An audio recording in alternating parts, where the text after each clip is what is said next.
We're trying to do a pre-qualifying with you. This is involving Jennifer Gonzalez. Okay. Right from the start, this case already sounds complicated. We got Jennifer Gaz, multiple charges on the table, and a possible deal in the works. But as always in Judge Boyd's courtroom, nothing comes easy. I don't know how to be as succinct, but I'll try to be as succinct as I can. The court may recall that she has a PCS that's arising in the same incident that was over there. James Mount and Melissa with the Rick Court and I, we had a powwow yesterday for about 35, 45 minutes to try to decide what was going to happen here, and I'm trying to short circuit things. At the end of it all, we come out this morning, they're going to dismiss the PCS as long as she pleads here. They're allowing her to plead to a time served over here. Not on the second. Sorry. If you... Not on the second. That's... No. If she wants a PTI, or if she wants a probation, okay. I think 30 is what we typically do on a second, but not time served.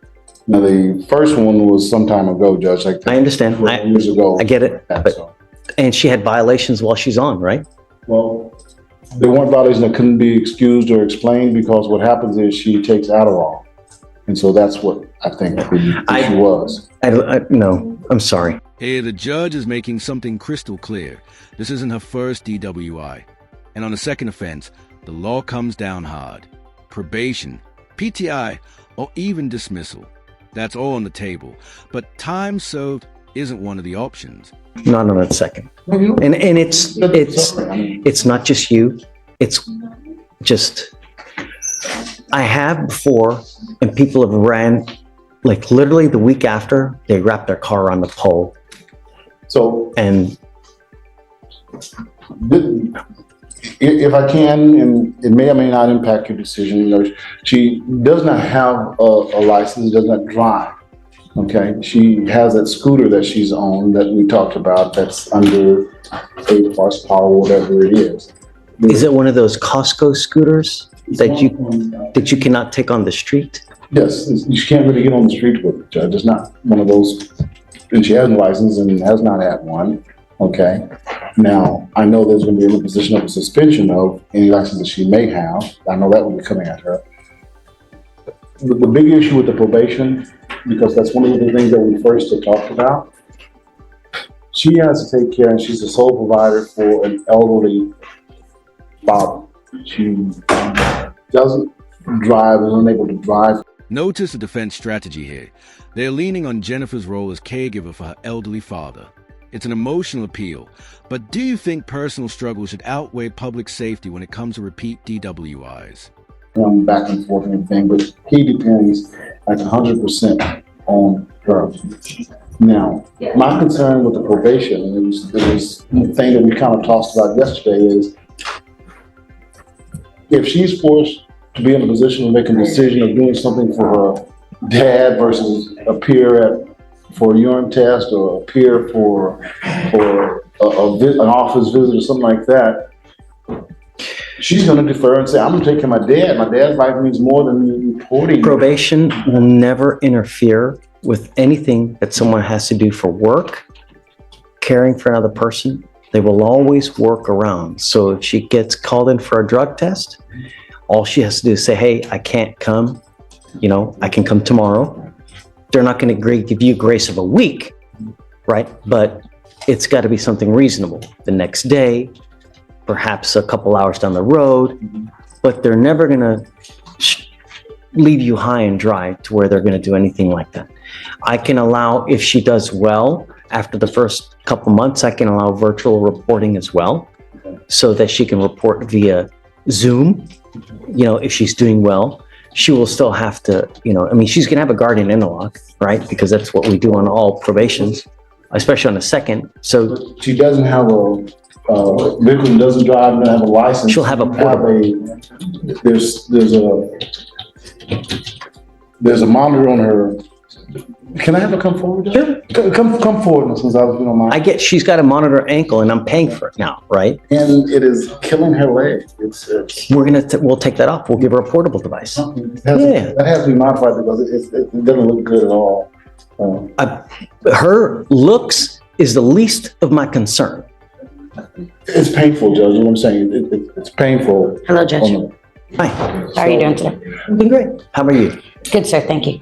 What we had discussed, Judge, just so, and there's a full disclosure analysis we're talking, Marissa had agreed to have a plea to the DWI probation with the terms, including the treatment that's recommended by the TRALs and all this type of stuff, which we had agreed that would be one of the ways to resolve it. And that would still have them dismiss the PCS. But once we talked about the idea of setting her up for failure, if you would, I wasn't comfortable. This moment right here is powerful. The judge warns that even the faintest smell of alcohol or slightest sign of impairment could land her a felony charge, not because she's wasted, but because the law doesn't take chances after a second DWI. That she would be able, or this court might even be able to accommodate issues that would arise because she couldn't either get to her meeting or We get can to always the accommodate. testing. Always. There's never a way that we can't. Never doesn't work in our vocabulary. And the thing that I want you to understand is that I don't, you now, once you plead, if you plead to this, it's going to go on your record. It is now a second offense. And the last thing we want is for you to graduate to felony status to where you're looking at 2 to 10 in the penitentiary, right? Yes, And I need, and I want to make sure that you understand that there are consequences to behavior. You need to understand that if you ever get in a car, you smell like alcohol, you smell like dope, they're not going to care whether you're spilling, fall down ass drunk, where you've urinated yourself, whether you're vomit. It doesn't take that for them to file a felony charge on you. Even the faintest smell of alcohol, the faintest droopy eyelids, the faintest sway in the wrong way, they're going to charge you with a felony DWI, and now you're looking at up to 10 years in prison. This is huge. Avoiding a felony conviction is life-changing. A felony closes doors to jobs, housing, even voting rights. The judge is blunt. If you can dodge a felony, you take that deal. Period. Costs want to make sure that that doesn't happen. And in my experience, what I've seen when people have too easy, right? It never works out well. And I don't think that a time served on a DWI second is appropriate. I understand that you may take care of other people. I understand that you may have life issues. Actions have consequences. You not only have this DWI second, but you also have a felony possession of a controlled substance. He's worked a tremendous deal where they're going to dismiss the felony case. I'm going to tell you now, anytime you can avoid a felony, you're winning. Anytime, it doesn't matter. Because once you get that felony conviction, I cannot tell you how many doors that closes. And not only just from potential work, but I'm talking issues with the state, being able to get state resources, funding for things like food stamps, perhaps lose the right to vote. It really closes a lot of doors. And I want to make sure that that doesn't happen, So, Judge. we usually, now this is a second, you by law must do 5 days in jail as a condition to probation, right? I don't know if you guys have worked out an agreement where they're going to waive that and plead it down to a first, thereby waiving the jail time, but there's mandatory 5 days in jail as a result of this. That's what you need to understand, which is the other consequence of this. Now, if they're willing to do that, I'm certainly okay with that, but time served. And the probation, if you do well in the beginning and you show us that we can trust you, we will allow you to do virtual reporting through Zoom. But we have to know that you're going to do well, there are not going to be any issues, and most importantly, you're not going to use. Absolutely, sir. Because that's what matters. Yes, sir.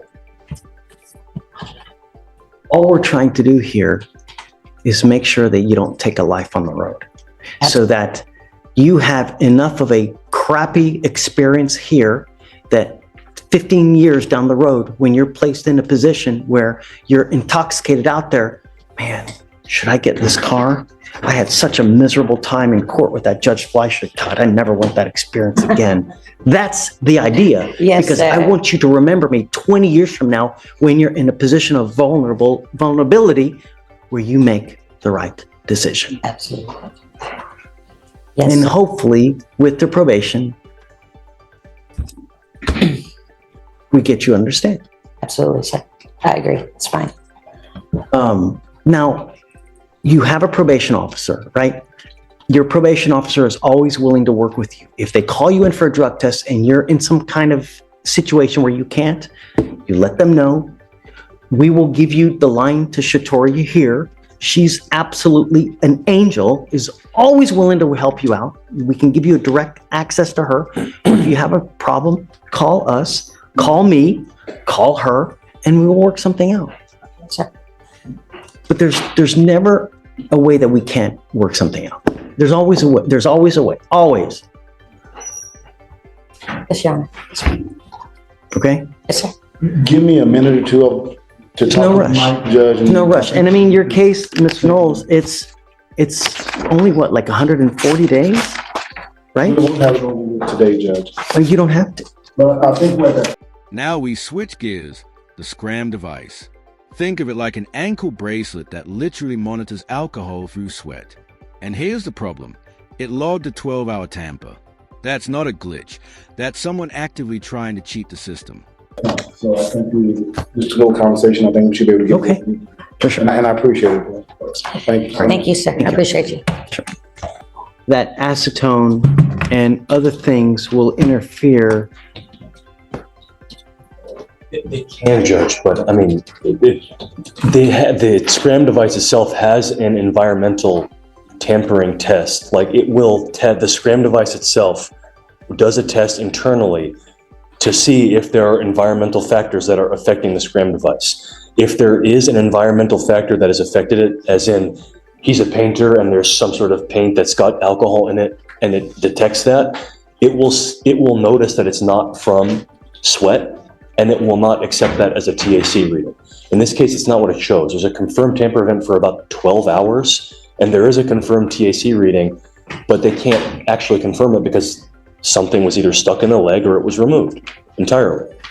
So to me, this is a clear tamper, and it meets the range for a tamper. It wouldn't even show that it's a tamper if it didn't meet the criteria range that Scram identifies. Ricardo, he's saying it's a 12-hour tamper that could be. So are you telling me that it could not read his leg for 12 hours? So it was reading and it read at that spike, and they And here's the kicker. The defense want an expert to testify about the Scram results. Classic move. Because if the judge relies only on what's being claimed here, the tamper looks intentional. But with expert testimony, maybe, just maybe, they can spin doubt. won't state the actual level due to. Well, I understand that. But the duration of the tamper was stated as 12 hours and I believe some odd minutes. So it wasn't able to either get a reading or get an accurate reading during that entire duration. Did he have something in his leg? Like, I mean, a piece of paper in between his ankle and the device. I mean, he very well could have, but there's no way of knowing, of course. But the time is the biggest concern, Judge. If it's like, oh, it shifted on the leg and it couldn't detect sweat for a little bit, that's not a tamper. This is a 12-hour thing. It's clear that he's doing something to tamper with the device. Ricardo, what say you? Judge, I would ask how Michael knows the information that he is stating. How does he know what a tamper is considered? Has he been even trained by the Sentinel people? Why is he making these representations as fact? I would ask Ricardo. I'll tell you, Ricardo, I've done around 12 11B hearings, all of them successful, where I had Ronald Grant come testify about what the Scram results are, how they are, what they do to get to the results. So I've done multiple hearings regarding Scram devices, Ricardo. Thank you, Michael. And that's what I'm asking for, Judge. I would ask for a hearing to have somebody come and testify. That's all I'm asking for. Not have Michael testify. Why isn't he here, Ricardo? Judge, I Got notice of this yesterday when I saw the email in the afternoon. I tried to move this to next week after I was told it